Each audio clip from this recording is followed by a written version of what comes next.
got actually I can see there's a few new members on the call and some nice familiar old faces. You've got Paige, Richard, Josh, some of you 30,000 miles away and some like Josh about 30 kilometers away.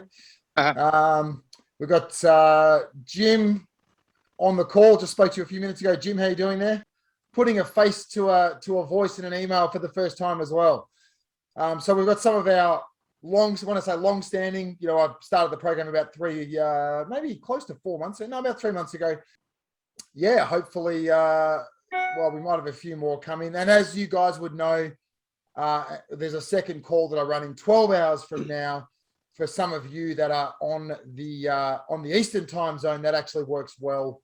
I think it's if you're on an Eastern USA time, it's 7 p.m. So there's another call at 7 a.m., which you're one of the pretty much the only time zone on the planet that lines up pretty nicely with both calls. Hey, Richard, how you going? You had a question that we might have in tackle first up, if that's cool. How are you, mate? Yeah, sure. Good. Thanks, Josh. Yep. Good. So Richard is in my homeland as well. He's over the other side of the country, which is about the same distance as LA to New York. And Richard runs Safari Experiences. So, mate, you're wanting to get better rates from your accommodation providers for your multi-day trips, yeah? Yeah, well, I'm aware the big operators are getting very much lesser rates or keener rates than we are. Yeah. I'm just wondering what the tricks are. The tricks. I mean, the other thing is that I know they block out accommodation like 8 months in advance. Yeah. Which makes it difficult for us to book. And then they often cancel a lot of that. So I'm just trying to understand some of these tricks in the industry. Yeah. Well, look at other people. If you've got experience, feel free to weigh in. I'm looking at the people on this call. I don't see anyone doing multi-day trips, but my own experience, first of all, it's all relationship driven. And you've got those reservations managers with accommodation providers. If you can build those relationships, that is like, because they have such discretion about the rates, whether it's 10%, 15, 20%, 24, whatever it is, or nothing. The relationships that you're able to build, and that could just be a little familiarity via email, but it's relationship driven. So I know that's quite vague. So I'll get more specific now. But I mean, for you running multi-day trips, the difference in being on a 10% commission or a 20% commission is like monstrous. The money left on the table by not being able to get sharp rates from accommodation providers, I'm sure you'd agree, is pretty significant, especially if you're focused on running multi-day trips and the accommodation that you're using is like either moderate or 4-star or up. I know when I was running my events business, if I was $1,000 a night rooms, if I was able to squeeze out an extra 5% commission for a corporate group of 20 or 30, like massive improvement to the bottom line. But what I'll do, I guess it goes back to first and foremost, you call yourself a little guy. I don't see you as a little guy. I think you're running you're the director of an organization that is pretty much knocking on the door of a 7-figure annual revenue. So I don't see you as a little guy. I see you as like a serious player with the ability to deliver serious volume to the right type of partners. So it goes back to Josh, just for example, a lot of venues won't offer a discount for the driver or an FOC for the driver unless you've got 10 people. But we don't have 10 people. We might be there more frequently, but with 4 or 6, Yeah. Well, that's policy, but there's always wiggle room. And it's relationship driven. It goes back to the way that you present yourself. I believe that all of you should be thinking, talking, acting like the organization that you plan to be in a few years, to be playing a bigger game, to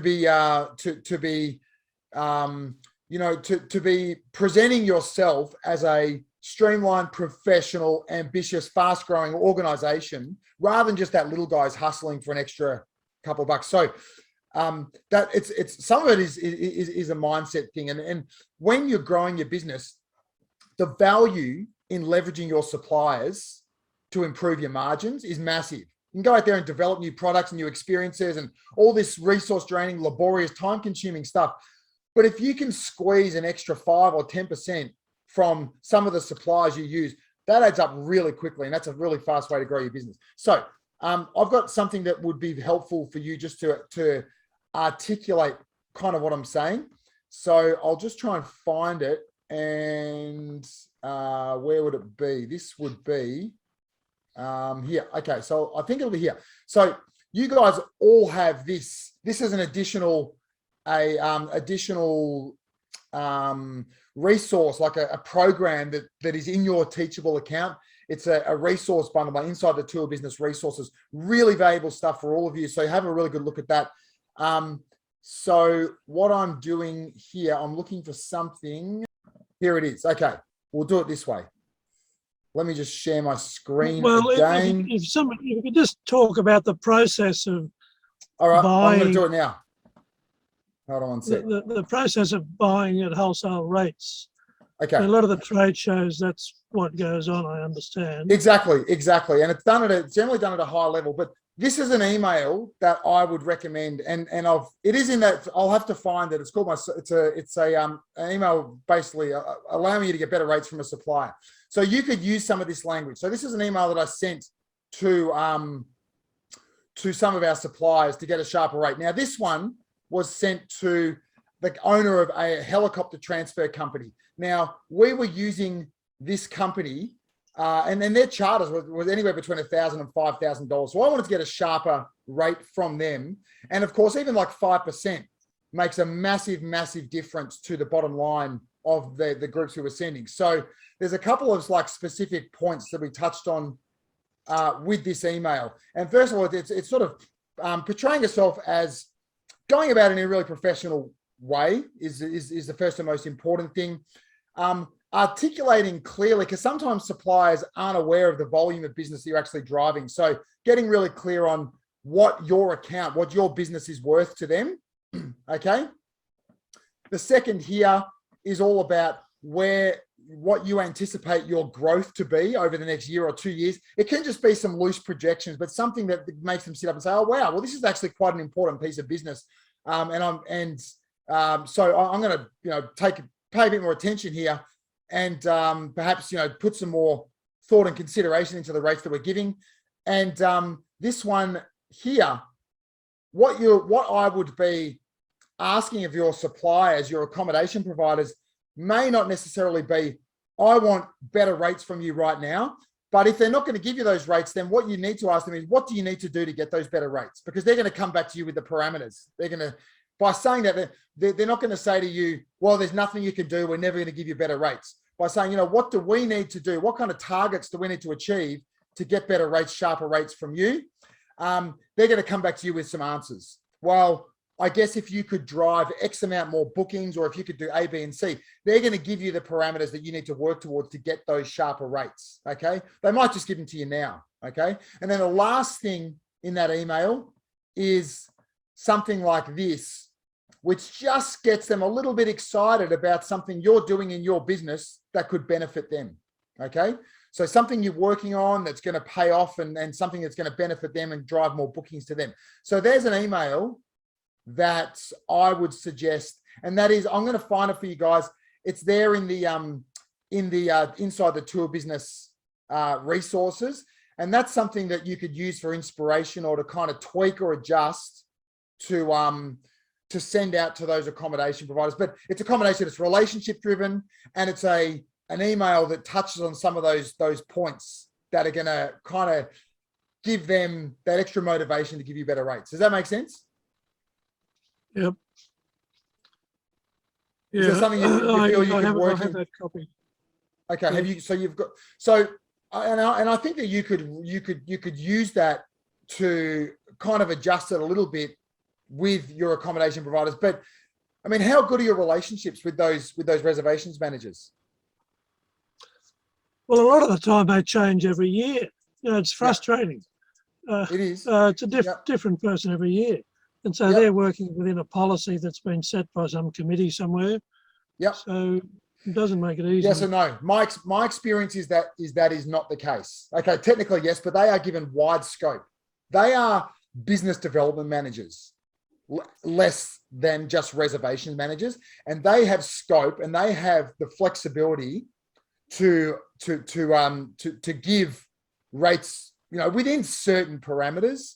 Put it this way: if they've got a cap of the best rate we'll offer is 30%, if you've got the right relationship with them, they have the autonomy to offer that rate to you. Okay, I've seen it and I know it as fact. So, I would push fairly hard and use something like that I've given you and kind of word that, and I think you'll have some success. I'd love to see an email trail if you can put something like that to one of those business development managers, one of those reservations agents. Give me a look at what they come back with. I'd be interested to see it. I could see how I can help you from that point. Yep. Okay. All right. Yeah. Jump in a little later, mate. Yeah, I guess I haven't pushed a lot of accommodation. A lot of our trips have been camping, but we've got to get a bit keener on this accommodation. Absolutely. So use that for inspiration. I think you can have some success with it. And also tell me what they come back with. I'll be interested to see, because no is never, in my experience, no is never just a no. No is just like not right now or not this time. Okay. Okay, thanks. Yeah. Cool. Hey, Matthew, there was a question I had from you. Two things. Where are you, mate? There you are down there. Are you there? I don't know, your camera's dropped out, but I'm hoping you're still listening. I'm here. Yeah, I'm listening. Good. Cool. Two things. One is I got your document last night that you shared with me. It was last night. All right. I think it was last night. Was it last night or this morning? I forgot. I thought it was this morning, but yeah, whatever. Oh, well, my last night. Two things. Right. One is I can't access that. Could you share that to my Gmail? And my Gmail is just oaksjosh@gmail.com. I'm just going to put that in the just oaksjosh, no dot. It's going in the chat here. oaksjosh@gmail.com. Okay. So and that goes for all of you. If you want to share documents with you, Google Docs, things like that for me to look at, always share them to oaksjosh@gmail.com. Okay. Your second question, Matthew, was about a famil based on the roles and responsibilities. A famil is a familiarization trip. Okay. Oh, okay. So yeah, that's just I know that as a FAM tour. Yeah, FAM tour, familiarization trip. The same thing. And you might not have seen this, and this is useful for some of you people like Jim and also Chris who are coming in now.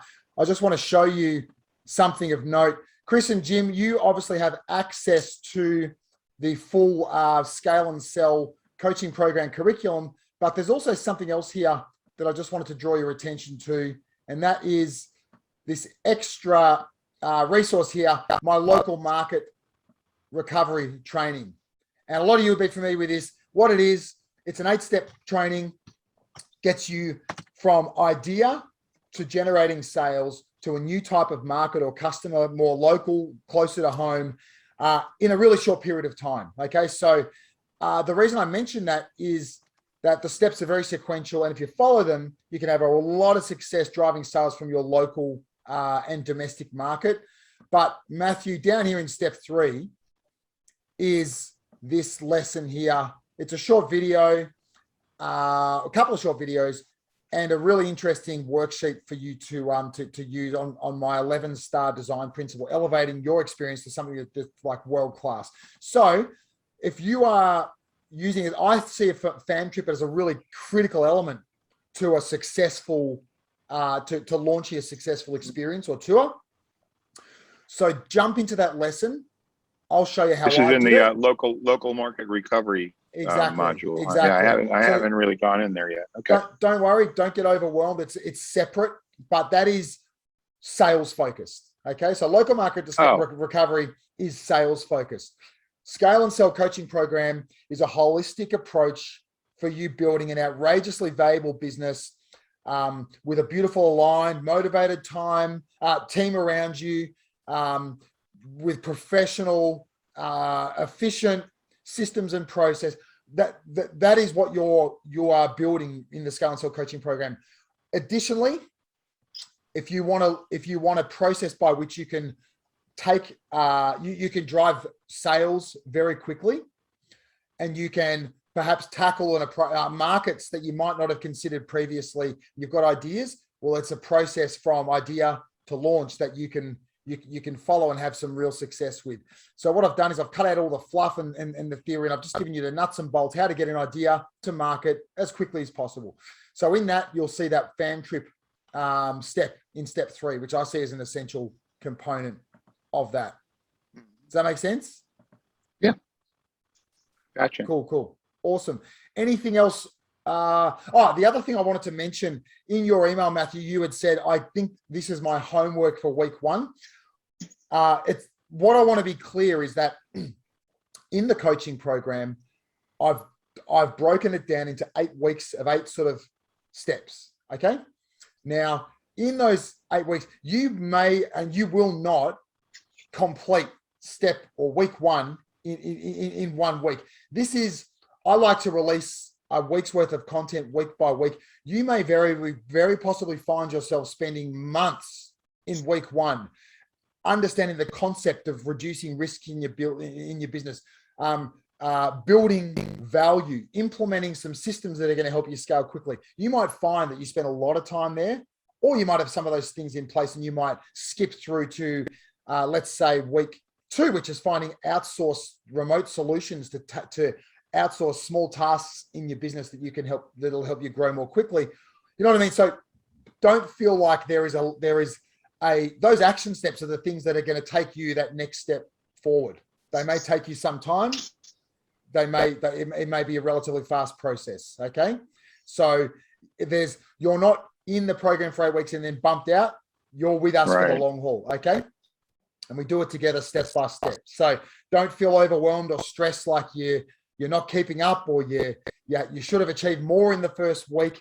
What I want you to do is when you get to work, I want you to know that you're working on the right stuff. You know that when you sit down to develop your business, rather than just run the service or run the day-to-day operations, when you're developing your business, you're working on the right stuff that's taking you in the right direction, that's going to move the needle, and it'll take you that next step towards building a really great business, making you more money than you would have imagined, taking up less of your time, giving you more joy, which is ultimately what we all want.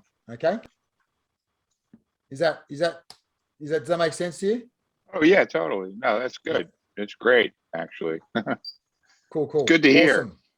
Yeah, good. Well, mate, dive in later in the call if you've got other questions, and obviously more than happy to catch up with you outside if you've got, obviously you're just in. I want to get you up to speed and comfortable, confident, hitting goals as quickly as possible. So if you want to catch up, for a chat over the next day or 2, then fantastic. I'll be delighted to do that. Yeah. Okay. If we can do that somehow, that would be great. Okay, cool. Just let me know, mate. Let me know. Those things I leave to you guys to come to me. If you want that check-in and that catch-up, that's I see as and I've said this before, the things I love to see in people in this program are being resourceful. I can show you where to find things, how to find things, but I can't always spoon feed you. Be decisive.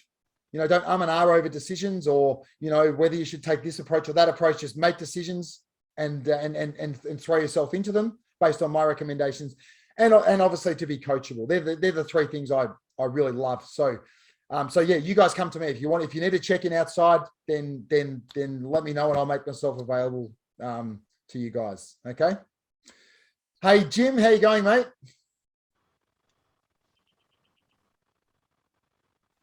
Hi, sorry about that. I was when you pulled up all that information, I was trying to find your emails for me to get into the whole back end, and I was gonna send you a chat window. I don't think I ever got those because I can't find them in my inbox.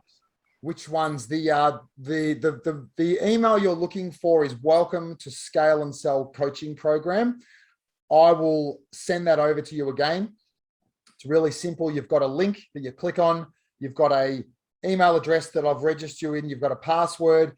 Boom, you go in there and you're going to find 3 programs in your learning portal. Okay, you're going to find the Scale and Sell coaching program, local market recovery, inside the tour business. Okay. But I spoke to you briefly a few minutes ago, and you had, you've got a couple of things that you really need to tackle right now. And I think you said the first one, tour guides. Well, I need tour guides, but before I can hire more tour guides, I need a amazing receptionist, executive assistant to run the office. I had one that quit, and I'm back to doing everything myself. That's why you haven't seen me much, because I'm just going. And then when I'm not touring, I'm doing paperwork. And today I just signed up with another business consultant that's going to basically build my database, which is exciting. Okay, so they're going to tackle the marketing side of things and email marketing and things like that. I use a piece of software called Infusionsoft. It's a super high level CRM. And they're going to build it to meet my specifications. Okay. All right. Yeah, great. I mean, so it's sort of like an Entreport. It's like an advanced, more sophisticated MailChimp, essentially, that has way a lot more features. Sophisticated. Great. No, I do know it. The two big players are sort of Entreport and Infusionsoft. That people sort of tend to gravitate towards. So what's that position that you're trying to fill? Where are you? Sorry, who was that? Where is James? What market are you in? I'm in Sedona, Arizona, USA. Oh, nice. Run some really awesome wine tours over there. And okay, so that position, is it operations? Is it reservations? What is, I guess that's one thing to get. Yes, the answer is yes. Okay. Initially, it's everything. Okay. And then as the person gets more trained, it's probably going to go more into reservations. And then I'm going to hire someone else to do marketing. Once that person is in place, then I can hire more guides. Okay. So my first suggestion, I'm going to show you a few things that are going to help you in the program content. The first is, I think, be really clear on what the role is, because if it's sort of a little vague or it's kind of this, you're not going to get the best pool of candidates. Okay. That's that. Do you have an office? Like, is it a home office, or will they work remotely?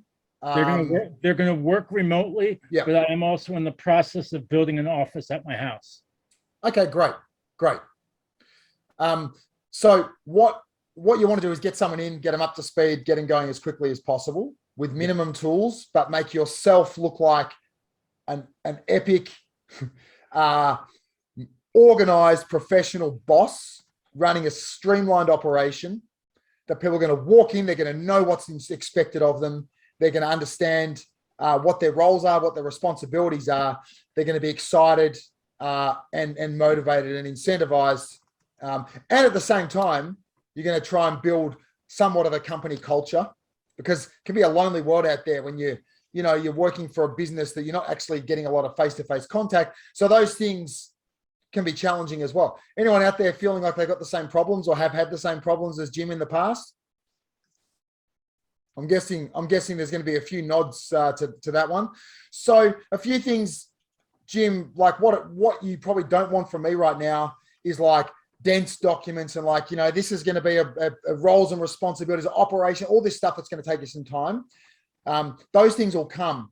And I think one of the best things to do is get someone in the most professional, efficient manner as possible without you having to do a lot of back-end work. Right. And then you're going to have that person going to help you move the needle with the professionalism in your business. So what I always recommend is you're not the person to be spending weeks and hours building out operations manuals and training process and all these kind of things. You don't have the time for that at the moment. What you want to do is get the right people into your business that are going to feel empowered, that are going to feel they're a part of something, and you're going to give them the responsibility to start building some of those things themselves. Because I'm a really big believer in the fact that anyone who comes into your organization should have two jobs. One is their actual job, the responsibilities that you've tasked them, the tasks that they've got to fulfill for you. The second is to continuously document the process of them doing their job. Okay. And it should really start at the beginning. It's hard to go back retrospectively to someone. Let's say you got someone working in your business, right? They're doing their job, and then you're like 3 months in, oh, hey, great, you're doing your job. I've got this other stuff I want you to do now. I want you to start writing up your processes of you doing your job. They're going to go, well, that sucks. I don't have much time. That's an extra job. I don't really, do I have time for this? And so to get that instilled in people from the beginning is really important. They got the job, they've got the process of documenting their job. Because ultimately what you want is for that person to be sick one day, or God forbid, hit by a bus, or to walk out the door, and the next person to walk in and you say, that's your job. Turn to page 56. It's all there. Any questions? I'm right here for you. Okay. So it should really begin at the formative stage. So a couple of things. I'm really glad that you're saying this, Josh, because with the person I had that was working with me from last October to March of this year, I told her exactly what you were saying. And I told her that almost from the beginning, hey, I want you to record what you're doing. I want you to create your own operations manual. So, and she just like butted heads with me from the very beginning. Like, I don't want to do that. Okay. I understand why. Because it's overwhelming, first of all. Okay, there's a couple of things here. First of all, when you're hiring, I'm so much about culture, like character traits, things like a willingness to be involved in something, empathy, like all these things. Think about like the human characteristics you want in your organization, okay? Right. Forget specific skills that align with the position for now. You want a certain type of person, especially as a small business. So A, you may not have employed that type of person. B, you probably totally overwhelm them because they're like, where the frick do I start? Like, give me help me out here. Like, give me a template that I can use, or an example. I don't know what to do. I'm like, and when people get overwhelmed or confused, or they respond, their response may not be, okay, Jim, that sounds like it's something that the company needs, but I'm needing a little bit more guidance and direction here. Their response might be, I can't do that, and respond. You know what I mean? So, that's one thing. So the right type of person with the right type of guidance and support is the way I see it. Right. So a couple of things for you that you would, because what I want to do is save you time. Like I want to shorten the learning curve, and just get you doing things. So hopefully I can find these things quicker than I could last time, guys. Let's go to here. All right. So this one here, sample. This is in the Scale and Sell coaching program. This is a sample position description for a business development manager. So in the program, you might find one for like an operations manager or something, but I just wanted to show you this because it'll be indicative of what I'm talking about. Right. So the first thing you need to do is use this as a guide for the position that you're trying to create, okay? The first thing you want to do, and you can just copy and cut and paste some of this language. This is first of all, get clear on the position that and make it sound sexy. Make it sound like, oh, okay, I get it. That's exactly, what is that? Is that an office manager? I mean, is she managing your office? Or is she, or he or she?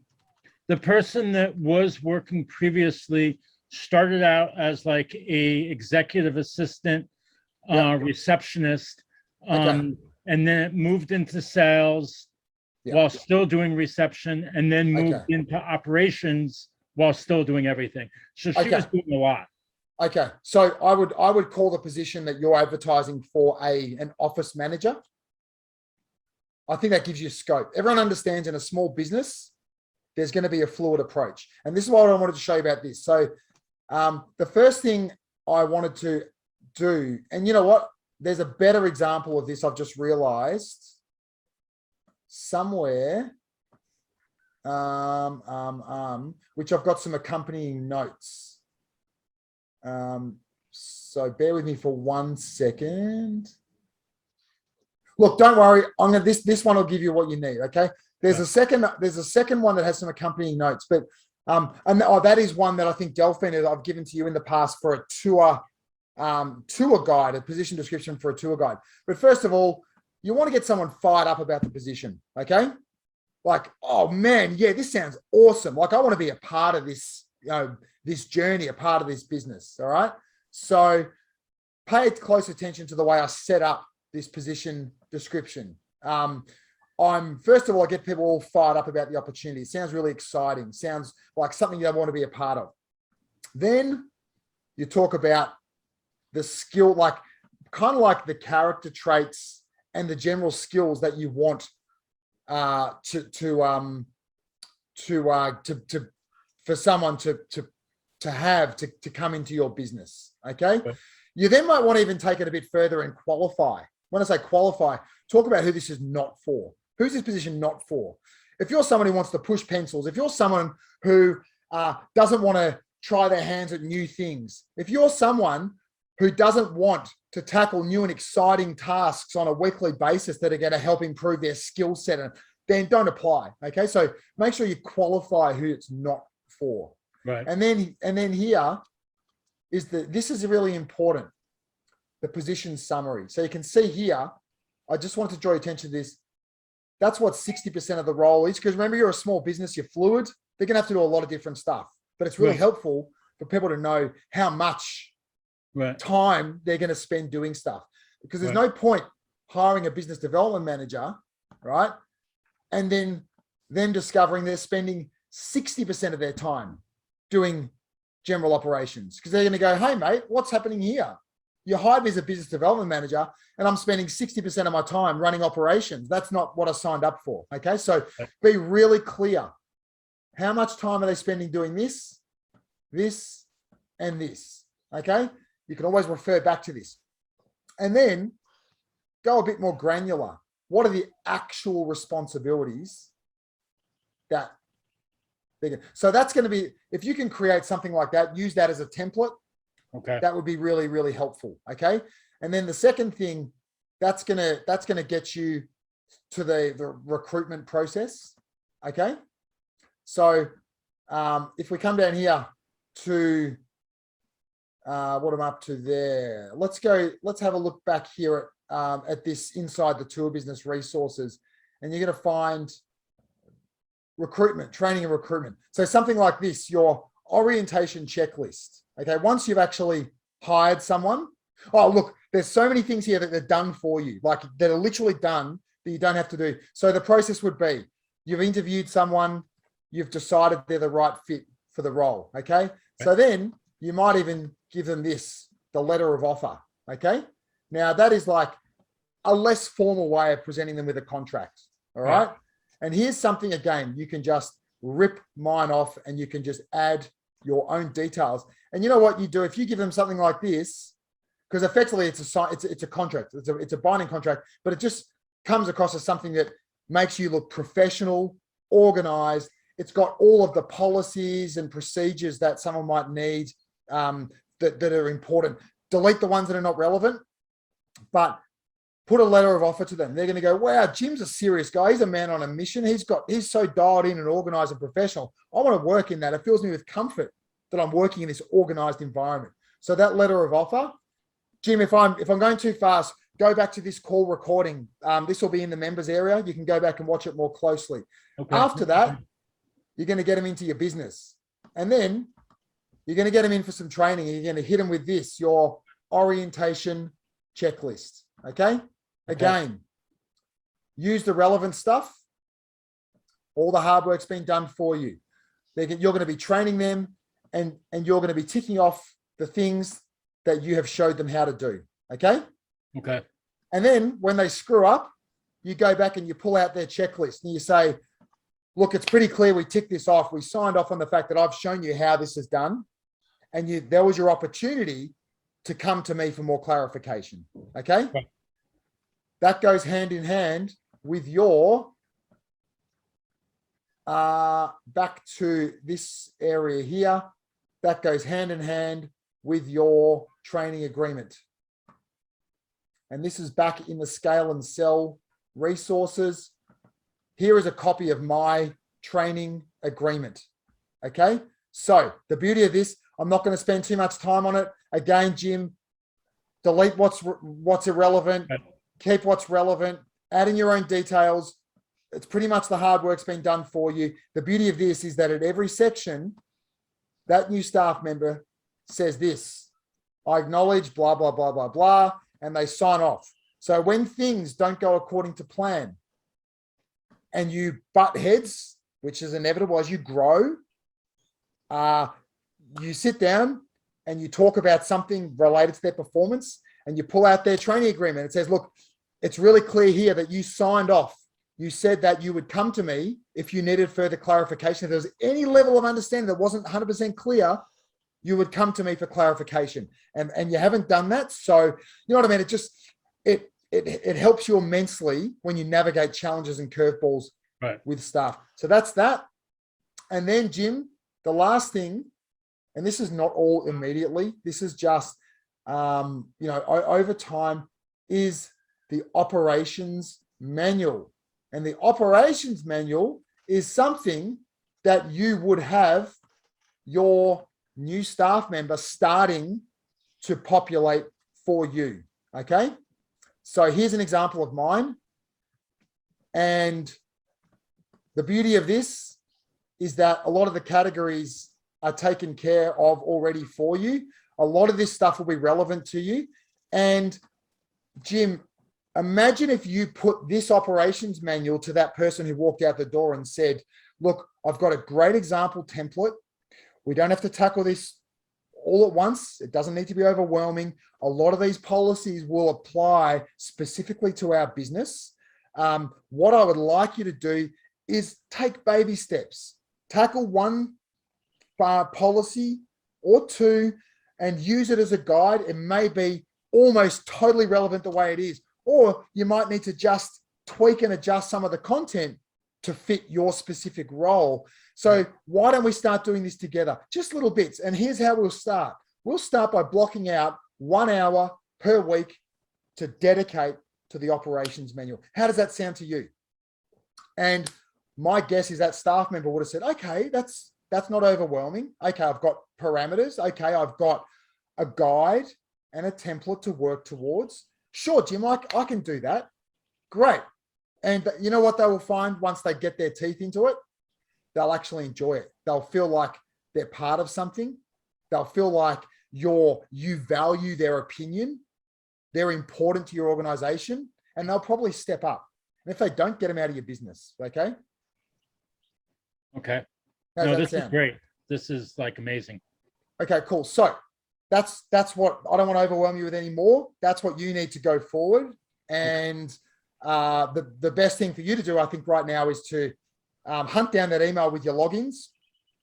This call recording will be in the members area. It'll be loaded up tomorrow, and just go back and watch it. You can speed up the bits that aren't relevant to you, but there's your process. Okay. Okay. All right. Got it. Thank you. Cool. No worries. Where am I? Okay. Josh, you've ducked off. That's fine. Hey, Delphine, you had some things going on in your world this week. How you going? Going well, trying to hold it together. Not always easy. Yeah. And trying to, get the ongoing work, everybody else's challenge, but by also not being home and having to deal with everything else, health insurance and all that. So not easy. And after talking with my husband extensively about what to do with the business, we've decided that the best course of action would be to completely move away from it, but way faster than I thought I would have to.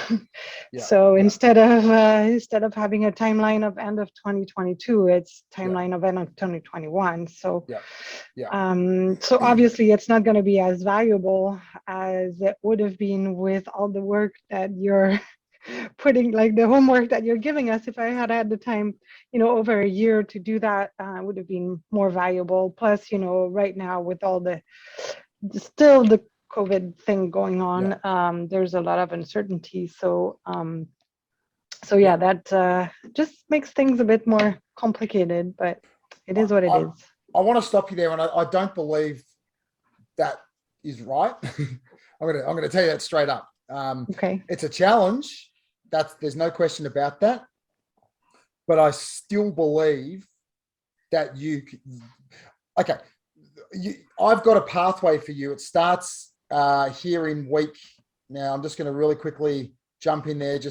I know I sent you here to take a look at it the other day. All right. Yeah, but I haven't finished. I started Okay. looking at the video. I haven't finished them, but that's okay. So I just want to say a couple of things, and I don't want you to lose hope, because it is entirely possible for you to get an outrageously wonderful result for the sale of your business based on where it is right now, if you can create excitement, generate the right interest, and build out a crystal clear vision for the future, a blueprint for what it's going to look like with someone else in the driver's seat, where the next phase of growth is going to come from.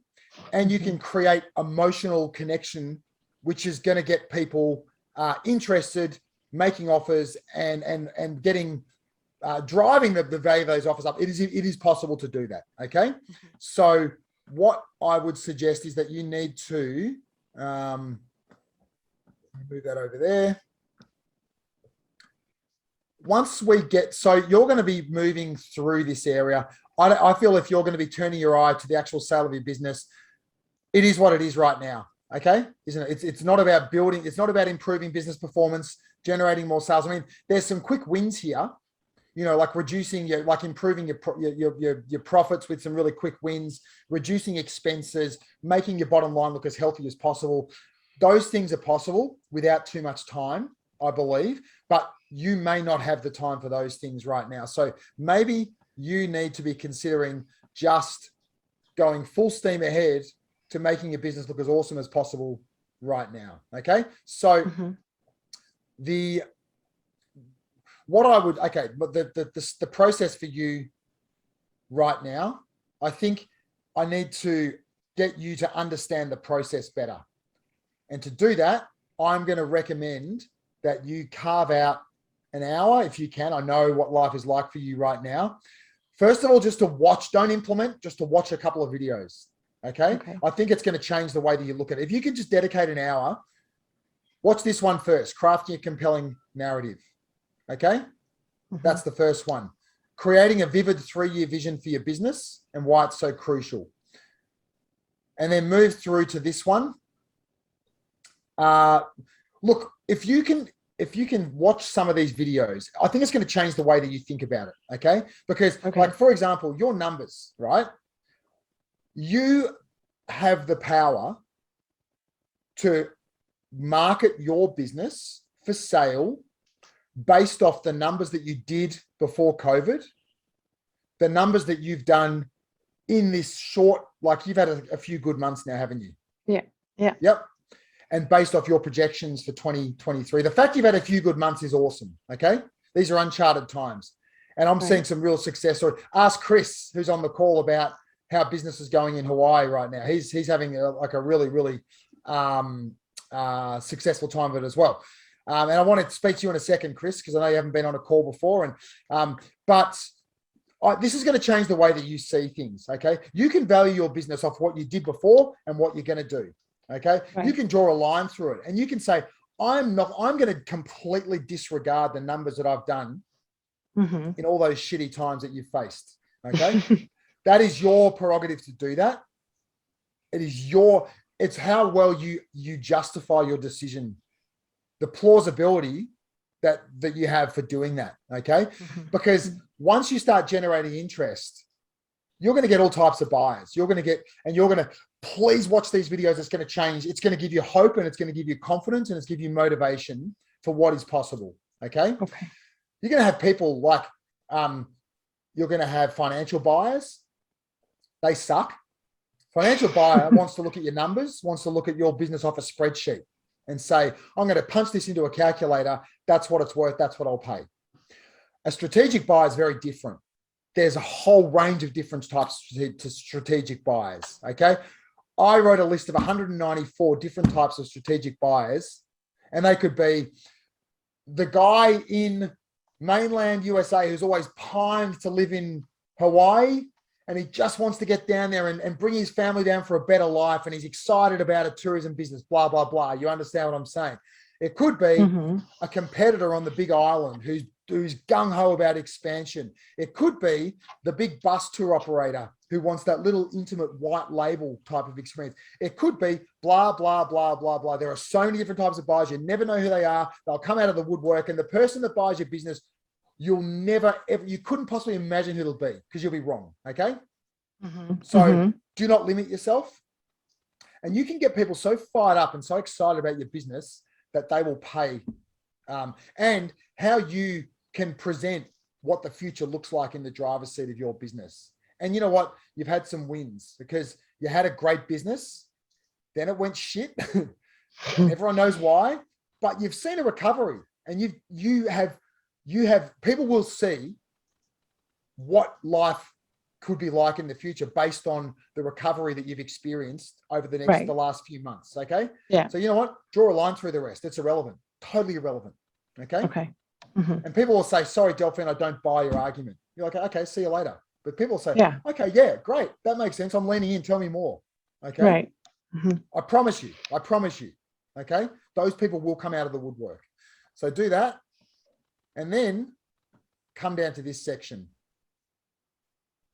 I swear to God, the best thing you can do in your time right now is to start watching some of these short lessons. Speed them up to 1.5, so you'll get through them pretty quickly. It's going to change the whole way you look at this thing. Okay. Right. Yeah. I just have to, make the time. I mean, I have some time. It's just like so hectic these days. I know, which is why I try not to overwhelm you, and don't implement. Just watch the videos. If you can carve out 2 hours in the next week, to watch speed them up to 1.5 speed or something like that, so you can get through them more quickly. Speed these up to 1.5 speed and get through these videos and these interviews. From week 5, week 6, and week 7. Just watch them. Okay. Then I think that it's going to change the way that you look at everything. All right. Okay. I believe that, and if you don't be defeatist about it, okay, because it's possible. And I've seen some outrageous results, like from people who are able to articulate the value, create a vision for the future, generate the right level of excitement, get some marketing collateral that's really captivating, build out a really thoughtful and creative buyer list. And then once you've watched those, we need to make a decision. Do you get a broker to help you do this stuff and sacrifice a commission, or do you go it alone? Okay. The answer will come from your level of confidence after watching some of these materials. Yeah, and also the actual number. I mean, if I have a pretty low offer, I might want to go without the broker. If it's a really nice offer, I'll be like, hey, I can afford it. It's. But I guess I'll cross that bridge when I get to it, huh? Exactly right. Yeah. So now let's connect back. I know homework's hard for you right now, but let's connect back next week, and hopefully you've just found a couple of hours spread throughout the week. I will. Just to sit down, grab a glass of wine, put your feet up, and just watch some of these lessons. All right. I'll make it a priority. Thank you, Josh. Okay. No worries. How are you, Chris? I'm good. Josh, how are you doing? Yeah, really well, mate. Really well. I'm just making sure there's no one out there trying to get on the call that I've left hanging out there. No, that's okay. Mate, what's news? Like, where obviously first call, interested observer. Have you got some specifics that I reckon you would have got a lot of value from the stuff I just talked about with Jim? Yes, absolutely. It's interesting how, regardless of the size of your business, it all comes down to these fundamentals that Jim's describing. So whether you're on day one or your 10th year in business, you can always retool and reconstruct. I think COVID has taught us all that. Just that don't be afraid to start over. don't be afraid to try something new or pivot. So, well, that's exactly right. Because I mean, and for you, it's trying new things that are going to give you an edge. You're different to a lot of people in this program where you're running like a 7-figure business and you're scaling quickly and you've got a lot of people in your organization but you're still having the same challenges and headaches and problems as someone that's, you know, running a smaller ship. So, yeah, I think that's, you know, I think a lot of that would have resonated with you, the stuff that I was just talking about with Jim. Did I wake you up, honey? Okay. I'm sorry. absolutely. I think it's, I think, on video. oh, Huh? No, because it's I'll tilted this way. It kind of looks. I'll just wait till like Delphine gets back anything and I'll get below her to this, turn they her. can't see on the screen. Yeah. Hey, Delphine, I might just get you to turn your your microphone off for a sec. Sorry. Don't apologize. Yeah, Chris. yeah. So I just, you know, I think that there's, and I don't mean to say that COVID was a blessing, but we had no choice but to view it as something that was an opportunity. And if you look for them, they're there. And I think COVID saved my business, to be honest with you. Yeah. Yeah. In what way specifically? Well, I can't imagine any time in history, and it'll probably prove me wrong again, but I can't imagine a time in history where you're able to put a pause on your business, to completely stop the music and look around you and figure out what's working and what's not working. Yeah, 100%.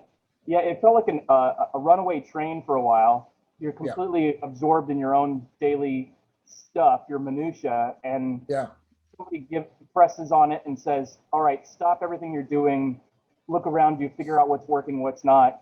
You have 12 months to figure this out. So it's a blessing for me. Yeah, because you get busy when things are going well, but you also get really complacent. You're just like, you put up with crap just because, like, yeah, it's working, and it's still like, it's annoying, but it's not that annoying. You know, and so yeah, absolutely right. I couldn't agree more. And I think that you're in a great position because you do have people, you know, like, obviously I've given Jim some really great tools that aren't going to take him a lot of time, and all the hard work's been done for him. But you've probably got people in your organization that you can rely on to help you implement some of this stuff, you know, and you can sort of delegate some of this stuff. Well, I'm hoping that you'll be able to. I hope so too.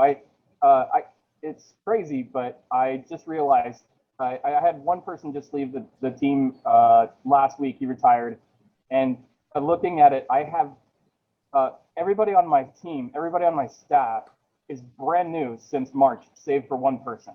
So we had 29 people on our staff before COVID, and I think we're back up to about 16, but 15 of those 16 are less than 6 months in, and we're bigger than we've ever been. How does that make you feel? Well, what it reminds me, it feels good. We don't usually take too many victory laps as business owners, but sometimes it's nice to appreciate the accomplishments that you do have. And what it tells me, though, is that the systems work and the product is desired, and no one is above the business, which is a really good sign. Yeah. Yeah. So losing one person doesn't cripple me. Losing nearly my entire staff doesn't cripple me. That the roots, the foundation is there, and that good things are ahead. Yeah, exactly. And I think what you're looking for in this program is is a real edge, like a better way of doing things you're already doing, a different approach, and also, you know, the role that you're playing in the business, and just to really, really heavily reduce that dependency, you know, on you. With staffing, it's funny how you know, as you grow, you always feel like you get people around you, like in your business, and when you lose them, especially key people, you feel like the world's going to end. Like, oh my God, how is how I may as well just throw the towel in and give up. Like, how am I going to get past this? Like, this loss is so massive. It's just a disaster. And once, because you improve as an owner and as a manager of people, and you improve the processes by which you recruit and train and organize your business. And I truly don't believe that there was ever a time in my business where, when I lost someone important, the alternative, the replacement, I felt like was a much better fit, and a much, the business improved with that new injection into it.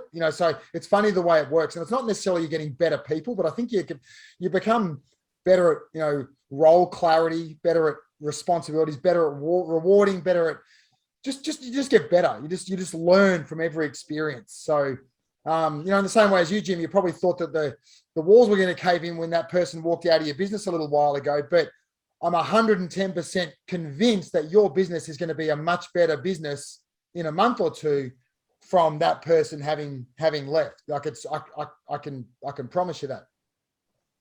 But so, Chris, is there anything specifically that you want us to tackle? Any help you wanted on this call? Well, I really like what you and Jim talked about in systems and hiring people and identifying what you're really hiring for. One of the things that you and maybe this isn't new for the call, but one of the things I noticed that you highlighted was we've been struggling with trying to attract talent, and maybe that's because we haven't worded it correctly, and we haven't truly defined who and what we're looking for. I think those templates and advice pieces were huge helps for us, and we still haven't defined that, and I think that exercise will help us not just in hiring, but understanding who we are and what our business is. Yeah, exactly. So who is this opportunity for? And more importantly, who is this not for? Okay. That's to qualify that for me, get people fired up and then qualify the person you're looking for. They're the two most important elements for me. I think that enthusiasm element is a big one. And letting them know that I think ours was just so boilerplate that it was just we threw it out there just to get it out there. Like, we need to hire. Let's throw out this stuff, and without giving much thought to the position or the enthusiasm behind the business. It's not a reflection of who we are. Yeah, exactly. Because one of the best things that you can do is to get like a steady flow of awesome talent knocking on your door, desperate to work for you. We recruited continuously, even through slow times. We were always recruiting. I got to the point, like you, Chris, I had a senior tour guide running my trainings, and he would run one training a month. And a lot of people who got on those trainings, they weren't like even assured that there was any work for them right at that point in time. But bet you bottom dollar there was in peak times. But we were just, and we like, I believe, I ran an experiential premium, tour business with awesome experiences that my staff love to get out, riding in helicopters and hot air balloons and, private barrel room tasting, blah, blah, blah, blah, blah, all of this really cool stuff. So they would be they had tour guides in their networks, and they'd be, down at attractions, talking to the tour guides there, working for other companies all the time out there, in every region, talking. And so I had guides from other organizations just like lining up, knocking on the door, I wouldn't say begging for opportunity is the right way, but I just had this, people just wanted to work for us, and which was great. So we were continuously running trainings and continuously trying to improve the conditions that we offered in the business. And so, if you can dial that in, especially it starts with those really awesome position descriptions. So I didn't show you this, but in the resources, you'll find a winning tour guide position description, the job advertisement that we advertise for a tour guide. And we tested about 6 or 7 over the journey. And the one in the program is the one that consistently generated the best pool of candidates. Fantastic. Yeah. Josh, can I ask you how long it would take you to train someone new? Like, was it just a 1-day training or how?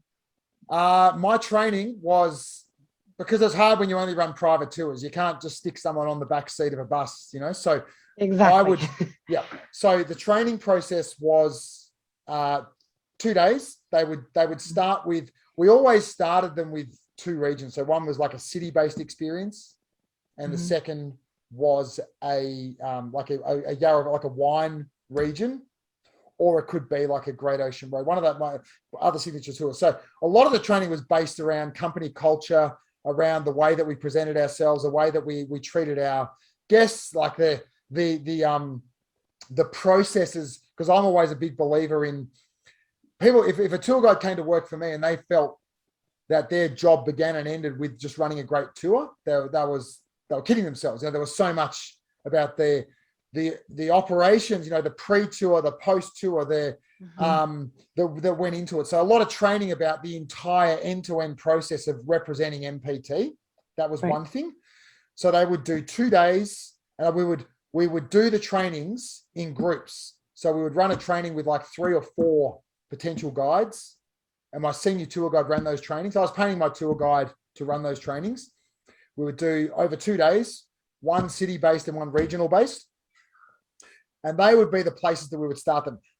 In addition to that, if they were serious about working for us, we encouraged them to get out into the regions themselves, to retrace their steps, to do with some clear parameters around, to do some self-training. Self-training, in those regions. If they wanted to work for me, and I needed to see that they were desperate for that opportunity. They were proactive, and they would invest their own time in doing that. We would then come back and do like a staff event with some drinks or some pizzas and stuff in the office. So they felt what it was like to be involved in the business. And then they had a really detailed training information manual, region by region, like a lot of commentary, a lot of interesting stories and anecdotes and facts and figures. So it was like a 3-part. There was training with our guide, there was self-training, and then there was building their knowledge base of the region.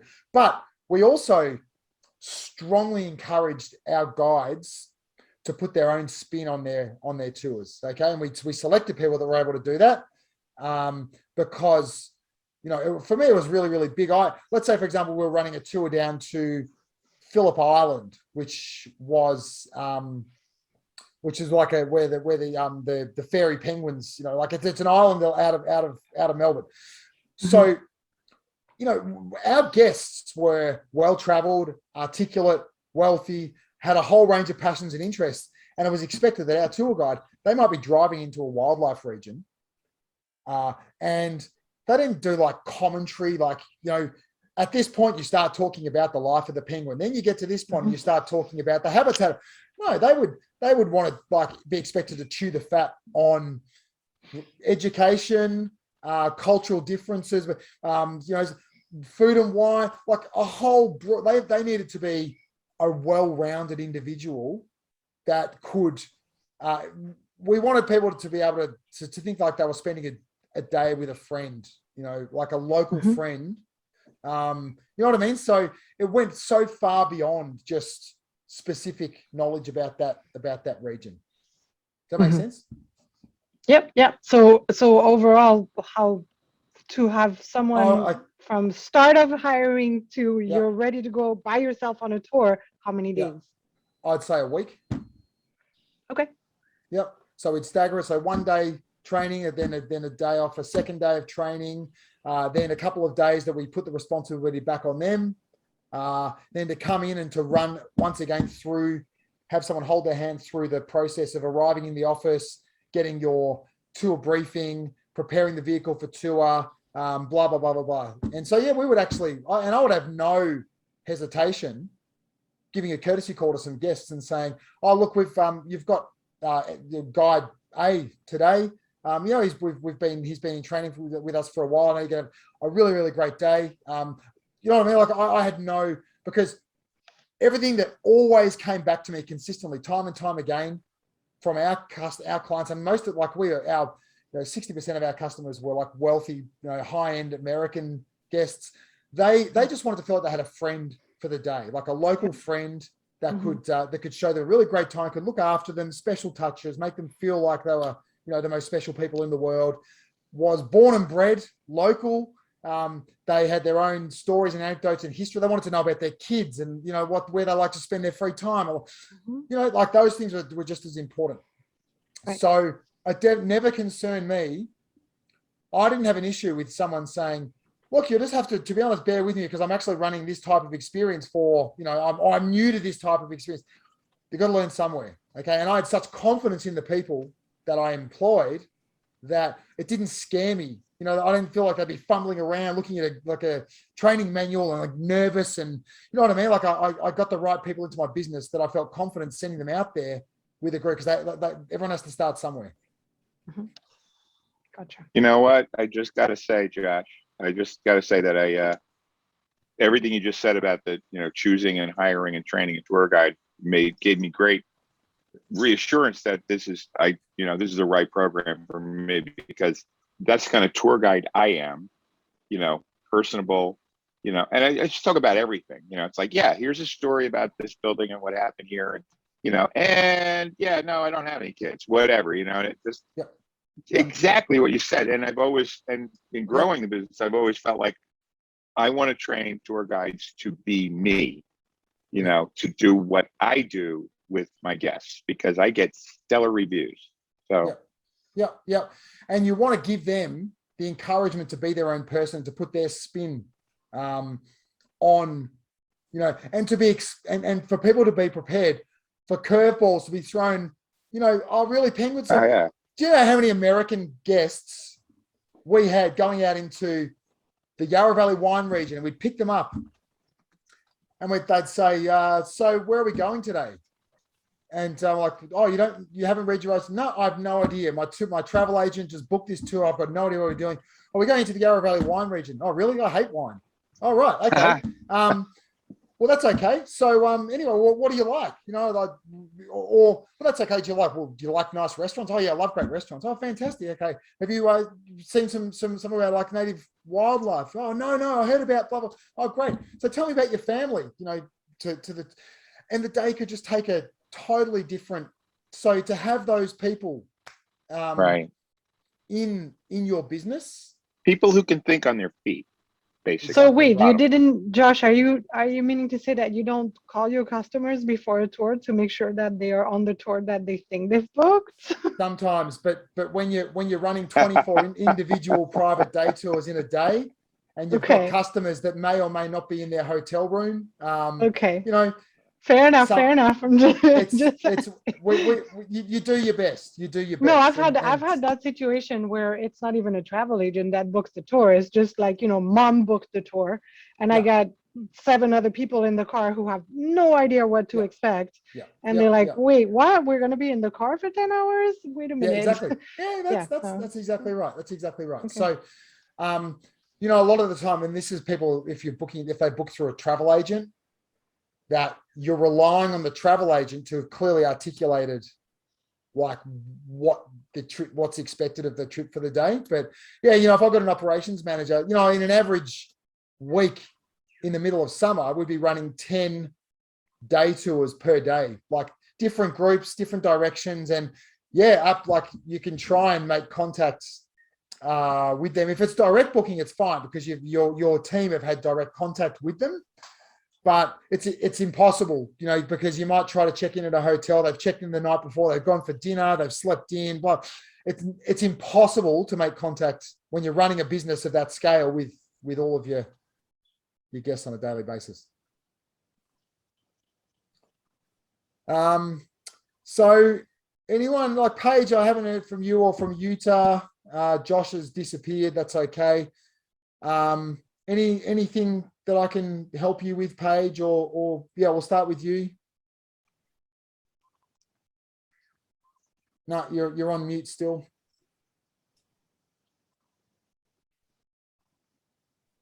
I'm sorry, are you talking to me? No, I'm speaking to Paige, but she's on mute still. and I haven't heard a word she's saying. No, still on mute. No, there you go. Gotcha. So I did my first Fiverr hire last week. I had Google Analytics fed to my website. Yeah, And is that based off last week's discussion we had?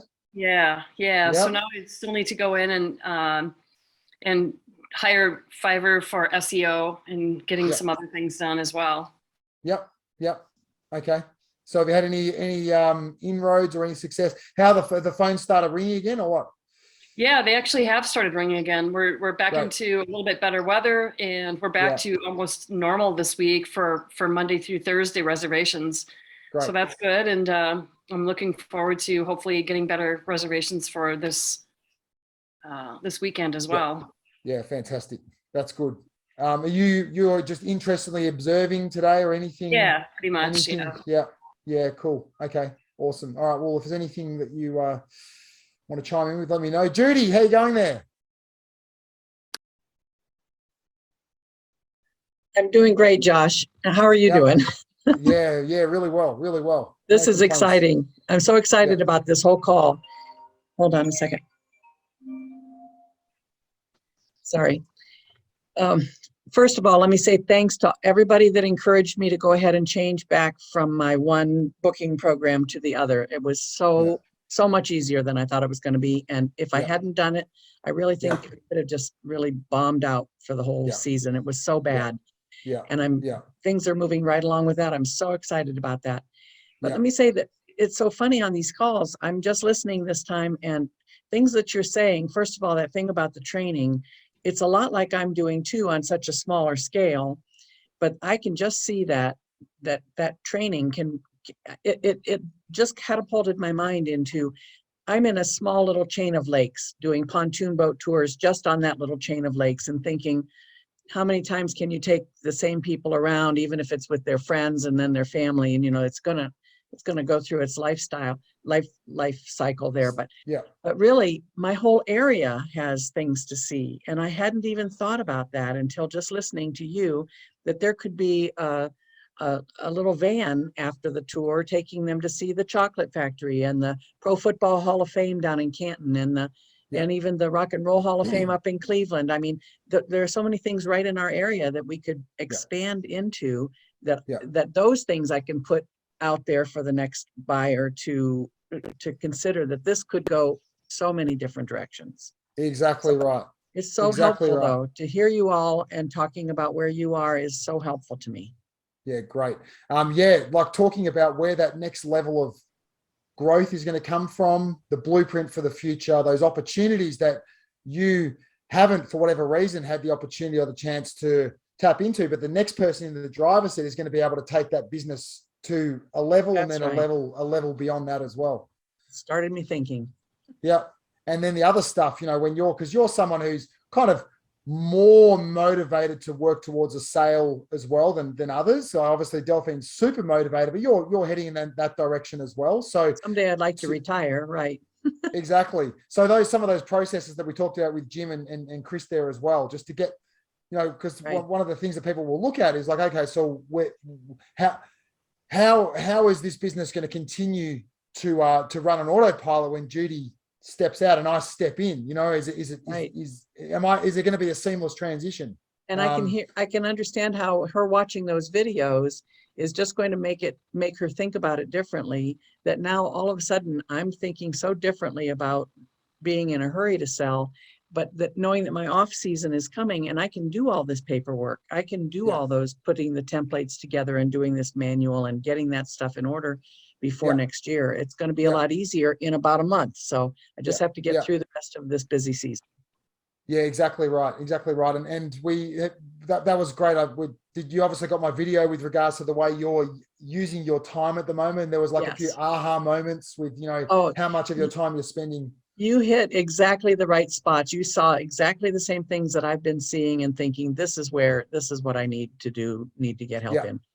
And I'm moving toward that. I got somebody helping me get into, it's a part of Intuit, but it's called Mint, that is going to help me do with the bookkeeping myself, which I thought I was going to have to outsource, but I think I'm going to be able to do that. Okay.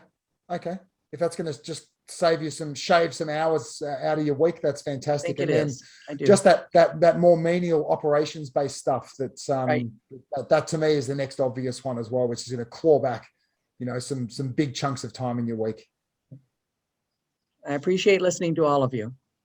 Good. We'll dive in again, Judy, and again, reach out to me during the week if you want to catch up. I'll see you in the morning. I get cool. much out of these calls. I like to do both of them. You're coming back for a double dose. Brilliant. I am. Love it. Okay, cool. Awesome. And I think you, Sarah, I haven't spoken to you yet. How are you doing there? I'm doing good, thank you. I'm Yeah. enjoying the snow. Yeah. Oh, you're up in the snow. Awesome. I'm up in the snow, so Yeah. time got away from me. I'm like, oh my God, I haven't logged in. But How's it that's going okay. up I there? might have to do the evening one as well. Hey, out of interest, are you locked? Is there a bit of a lockdown happening in the snow as well? No, that's why I'm staying here. We were supposed to go home on Sunday, but Yeah. going home to a complete lockdown, and we actually live in the worst area in Melbourne at the moment. So Oh we God. pulled out all the plugs and got the kids looking after the dog and stayed up here. Yeah. Why not? Yeah. Why not? Hey. Oh, that's good. So you're just observing. I'm observing. I'm learning lots Yeah. today. Yeah, it's been really Great. interesting listening to what others are saying.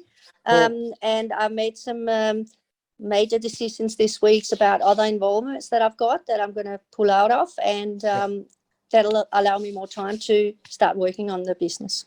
Great. Perfect. So Good to hear that. Progress. Yeah. There's That's great. Slow but steady. Wonderful. Was there anything? Matthew had a quick question about. So Judy, you have gone back to Fair Harbor. exactly, right. from Peak Pro. Yeah, because Matthew's just asking. In the chat about a booking software. Everyone's got their own preferences. With Fair Harbor, Peak Pro wasn't working for Judy. Fair Harbor is really working well for Judy. I can see, Chris, are you with Fair Harbor as well? Yeah. Yes, I am. It's been fantastic. Yeah. All right. I mean, look, May I ask what was wrong with Peak Pro? I'm with Fair Harbor and I love them. I've never had any reason to change, but I'm just wondering what was wrong with Peak Pro. Their resource management was abominable. They loaded me with this and that at the same time. I had dinner cruises on top of dinner cruises. I finally said to them, you send me somebody to do this one because I can't handle it. But Fair Harbor was much more steady about that. But let me also say that in the switching, when I switched to when I switched to Peak from Fair Harbor was a month or two before they finally said, are you ready for us to let you go? Have you printed everything you want? I was less than a week back to Fair Harbor when Peak shut me off, wouldn't even let me look at my systems. And I finally got on to somebody and said, I need to be able to look at this. They gave me another week. So they've been really awful about my switching. So it says a lot to me about them. Yeah. But Fair Harbor is I'll stay with Fair Harbor then. And 24/7 support. That's Fair Harbor. Yes, they're fantastic. Jim saying I work into the night. Good to know. Loves Fair Harbor as well. Yeah. Thank you, guys, because I was using Fair Harbor when I was with New York City Gangster Tour for years. We switched from Peak Pro to Fair Harbor, but I wasn't in that part of the operations at the time, so I wasn't aware of why or how or any of the wherefores. So yeah, I'll be going back to Peak Pro. I mean, back to Fair Harbor. Fair Harbor. Good luck. Good one, guys. Thanks for the chat. Really enjoyed it this morning. Well, it's the morning for me. Hope you got a lot out of it, and we'll be in touch throughout the week, no doubt, and see you back this time next week. I'll see some of you on for the double dose in 12 hours from now, 11 hours from now. Bye, everybody. See you guys.